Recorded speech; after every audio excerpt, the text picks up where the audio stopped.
Hi, I'm Patrick Weir from BusinessLessonsOnline.com. This online video is going to cover the basics of your business or store's web presence.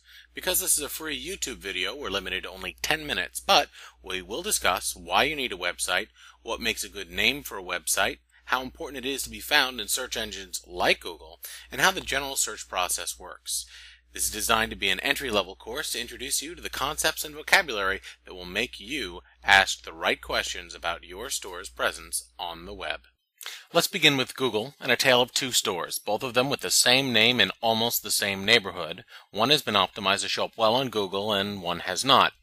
Now, I'm not picking on this other store, but try as I might, I cannot get them to optimize their website, and there is no better way to show you the difference between two stores with so many similarities than this. So, we'll do our first search for our store by name. So far, so good. We certainly found a few Manhattan mailrooms, including the Columbus and Amsterdam locations, which are our tale of two stores today. Now, the results here are websites that Google's computers have decided are the best match to the phrase we just typed. So they're called organically generated results. They take a lot of time and a lot of work to move up this list, and no, you cannot pay Google to improve your results. They won't take your money. Now over here, these are pay-per-click ads. Google will take your money here. You can pay Google to show up there on the side.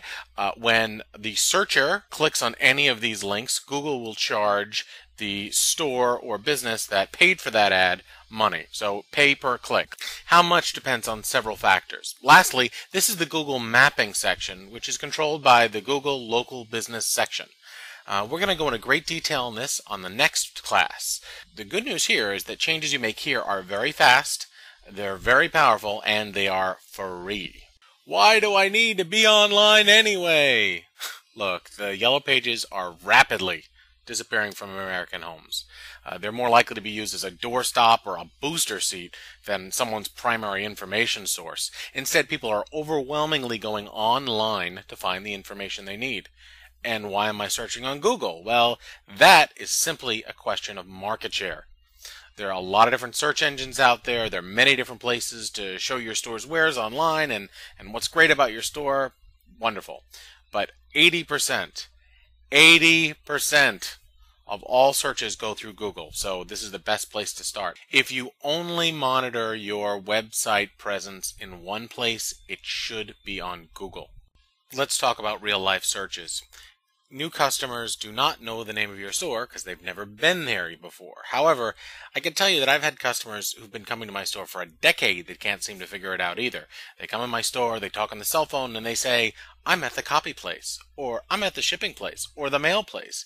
Guess what? That's how they search for you online too. So let's take a look at these two similar stores, and let's see what happens when we search for them using the phrases that customers use. Okay, so let's take a look at color. Copies. That's something someone would search for. In the Upper West Side, which is the area of New York City that encompasses both my store on Columbus and the Amsterdam store. We hit search. Ah, look at that! Columbus Avenue, the #1 hit on that map for all the Upper West Side. Here's another Manhattan mailroom. It's not the Amsterdam store. These guys actually did follow my SEO tips, and look, they're there too. Alright, so let's do another little search. Well, color copies is one thing. What if you wanted to do passport photos? Okay, let's search for that. I'm not the #1 hit, but I am on the map right here. Manhattan mailroom. Okay, let's do another search. Okay, we're going to search for FedEx. Upper West Side. This is great. I am the only non-FedEx location that serves FedEx on this map. That's pretty impressive. Now, big companies like FedEx and Staples and the UPS store, they have a very established presence on Google because Google knows who they are. Let's do something really fun that you will not expect. UPS shipping, Upper West Side. Well, look at that. Nobody does UPS shipping. Apparently, even though there are UPS stores all over the place, the only one that shows up on the map is way the heck downtown. Upper West Side's up here. The second Manhattan mailroom, also not the Amsterdam store. This is the First Avenue store, which did, as I said, follow my tip. Show up here. So let's be a little more specific. I'm going to search just in my zip code, and I know that I actually have 2 UPS stores in my zip code. but apparently they don't exist. Not only am I still on the top, look at this. There's my website. This is the organic search. Obviously, if you search for anything with UPS, the ups.com shows up here with just their drop off. Here's the organic result right here, shipping services in 10024. And on the map, I'm the #1 hit again. Okay, I want to reiterate that my store is not the only independent store that ships FedEx or UPS on the Upper West Side, or certainly not in my zip code either. It's also important to remind you that during all these searches we just did, that Amsterdam Manhattan mailroom was invisible. I want you to try some of these searches for your store, just like I did here, and see if you show up. Bill Gates predicts that by 2012, the percentage of people under the age of 50 who use the Yellow Pages will be 0. To this demographic, you will just simply not exist unless you have an SEO-optimized web presence. Buying that pre-made website is a great first step, but you must do the local SEO yourself. Many folks have been reluctant to get a website at all because they can't think of a good name, but here's how to do that. Just register the name of your store, and if that's taken, add the name of your state or town. I like GoDaddy.com for this, but you can go to other sites as well. Let's go here and pretend that your store is called The Mail Place and it's in Brattleboro, Vermont.